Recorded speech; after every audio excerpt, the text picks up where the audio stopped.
প্রতিদিন একটি আপেল খেলে ডাক্তার দূরে থাকে, এই কথাটি কি সত্যি? চলুন জেনে নেওয়া যাক।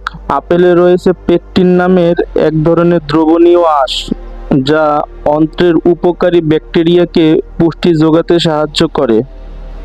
আপেলের খোসায় থাকে কোয়ারসেটিন নামের একটি অ্যান্টিঅক্সিডেন্ট, যা শরীরের কোষকে ক্ষতির হাত থেকে রক্ষা করতে ভূমিকা রাখতে পারে। আপেল ভালোভাবে চিবিয়ে খেলে লালা নিঃসরণ হয়, যা মুখের স্বাভাবিক পরিচ্ছন্নতায় সহায়তা করতে পারে। আপেলের প্রাকৃতিক মিষ্টি স্বাদ অনেক সময় অতিরিক্ত মিষ্টি খাবারের ইচ্ছা কমাতে সাহায্য করতে পারে। নিয়মিত ফলভিত্তিক স্বাস্থ্যকর খাদ্যাভ্যাসের অংশ হিসাবে আপেল হৃদস্বাস্থ্য ও সামগ্রিক সুস্থতায় ইতিবাচক ভূমিকা রাখতে পারে।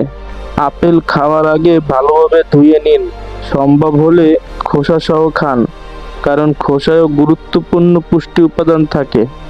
তবে বীজ বেশি পরিমাণে খাওয়া উচিত নয়। এমন আরও ফল ও সবজির নির্ভরযোগ্য তথ্য জানতে প্রকৃতি পুষ্টির ভাণ্ডার চ্যানেলটি সাবস্ক্রাইব করুন।